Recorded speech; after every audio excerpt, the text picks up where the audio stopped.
Salut les amis, c'est Kendar et on se retrouve cette semaine pour l'avant-dernier numéro, le 109.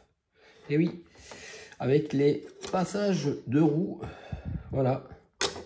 Donc, et il me semble qu'on va aussi installer le pare-choc, les feux ou je sais pas, un truc dans ce genre là. Donc ça va être assez cool. Ça y est, enfin de l'arrière, avant enfin ressembler à quelque chose que pour l'instant, voilà, c'est pas terrible. Bon bah allez, c'est parti, on commence le montage.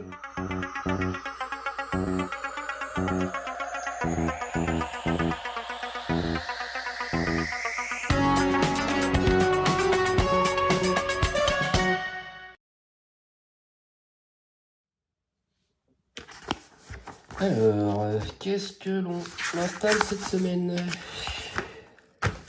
Donc c'est bien le passage de roue arrière gauche, arrière droit.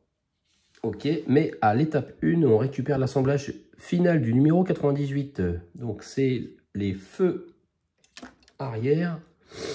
Et on positionne en base du bandeau de feu arrière sur l'arrière de la structure centrale de la carrosserie. Notez l'orientation correcte des pièces, les fils étant placés sur le côté gauche. Ok, donc ce qu'il faut faire déjà, c'est retourner la carrosserie. Donc je vais mettre quelque chose pour la protéger. Voilà. Alors, donc une fois que c'est à l'envers, forcément, il faut que les câbles sortent du côté droit. Hein. De toute façon, je pense qu'on ne peut pas trop mettre ça dans l'autre sens. En plus, il y a une encoche ici qui se met du coup sur le petit ergot ici. Donc de toute façon, on ne peut pas du tout se tromper. Donc, elle se positionne juste comme ceci. Voilà. Alors je regarde si de l'autre côté c'est bien mis ou pas. Ah voilà. C'est bien qu'elle s'enfonce un petit peu. Voilà. Ça c'est fait. Ensuite on place le cabochon du bandeau de feu arrière sur l'embase et on réunit les deux éléments au moyen de 5 vis QM. Alors le cabochon, c'est ça en fait, c'est ce qui permet de teinter les feux arrière en noir. Voilà, on met ça comme ça. Hop. Et on a deux vis ici, deux vis là et une centrale. Allez, c'est parti, je mets les vis QM. Et voilà, ça y est les amis, les 5 vis sont mises. Donc c'est vrai qu'ils auraient pu essayer de trouver, je trouve, un autre système, parce qu'en fait, en s'approchant de près, on voit les vis en fait. J'aurais préféré un système, je sais pas comment, mais où on voit pas les vis, parce que je pense que dans la vraie vie, il n'y a pas des vis comme ça énormes au niveau de la plaque arrière. C'est juste ce truc-là, je trouve, qui fait pas terrible. Tout le reste de la carrosserie, il n'y a pas de vis apparente, il n'y a rien. Et là, bon. Alors, maintenant, on récupère l'assemblage final du numéro 100 et on positionne le pare-choc arrière sur l'arrière de la carrosserie. Alors, je regarde s'il faut toujours la laisser à l'envers. Apparemment, oui. Donc, on la laisse comme ça. On récupère le fameux pare-choc arrière avec la plaque tournante. Alors, on récupère, donc on le met sur l'arrière de la carrosserie de sorte que les deux paires de tenons à l'intérieur du pare-choc soient situées sur les languettes percées des deux trous, chacune à l'arrière de la carrosserie. Assurez-vous que les connecteurs des câbles soient visibles et accessibles. Ok, donc, bon, le pare-choc arrière, de toute façon, on ne peut pas le mettre à l'envers, hein, sinon ça va se voir. Donc, je pense que les câbles des feux, on les met au-dessus. Voilà, pour qu'ils puissent aller à l'intérieur. Et en fait, ouais, bon, c'est vraiment pas très compliqué. Voilà, ça s'enfonce tout seul dedans, à l'intérieur. Du coup, on fixe le côté gauche du pare-choc à l'arrière de la carrosserie avec deux vis BP. Et on fait pareil après du côté droit. Donc avec des vis BP. Alors, on met les vis. Alors sur le côté, on se penche. Voilà. Et ça doit être, voilà, on voit un trou ici, là, tic, il doit y avoir le même plus bas. Et de l'autre côté, c'est exactement pareil. Hein. On voit les deux tiges, bon bref, il y a deux vis à mettre là et deux vis à mettre là.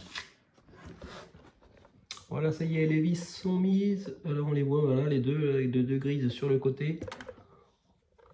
Et les deux autres aussi, voilà, on les voit un tout petit peu là, au-dessus du câble rouge, voilà. C'est pas facile d'accès, mais ça se fait quand même.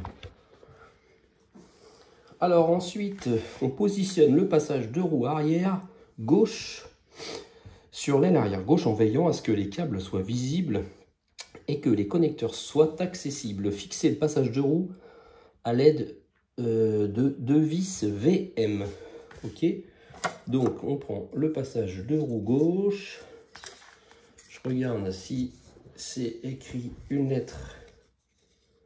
Mais non, c'est pas écrit une lettre. De toute façon, ils ont chacun leur forme. Là, on prend celui-ci. Alors, on voit ici des gros tenons là qui vont se mettre. Du coup, je regarde. Ah oui, ok, on voit bien. Ici, tac. Voilà, il y en a un ici là. Et l'autre, il est un peu plus... Il est là, on ne le voit pas, il est dans l'ombre, mais il est là-bas. Et en fait, c'est là-dessus que viennent se fixer, voilà, les vis là. Donc, je vais mettre ça là. Alors, les câbles, bien sûr, je les fais passer par là. Voilà. Ça se met dedans. Ouais, d'accord, ça se met comme ça. Je pense qu'il faut bien vérifier que, voilà, que les deux petites tiges là se mettent à l'intérieur, mais c'est vraiment pas facile. Surtout il y en a une là, je vois pas bien si je suis dedans. Celle-là j'ai vu que j'étais dedans. L'autre apparemment je suis dedans parce que c'est ça, au niveau de la carrosserie c'est bien ajusté. Je vais essayer de poser le droit parce que de toute façon juste après c'est monter le passage de roue arrière droit. Donc je vais le mettre pour voir comment ça tombe. Ouais, c'est ça, ça se fait comme ça en fait. Ouais, voilà, donc on voit que ça s'arrête au niveau de la carrosserie, donc c'est que c'est bien mis. Donc on fixe deux vis VM ici et deux vis VM ici.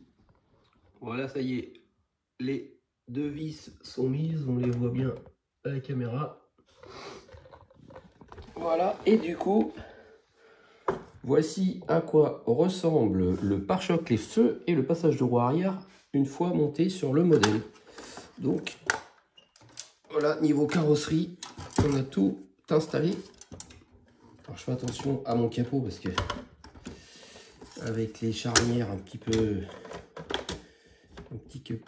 capricieux, j'ai aussi les bas de caisse qui ne tiennent pas des masses. Mais bon, c'est vrai que c'est pas fait pour être manipulé comme ça.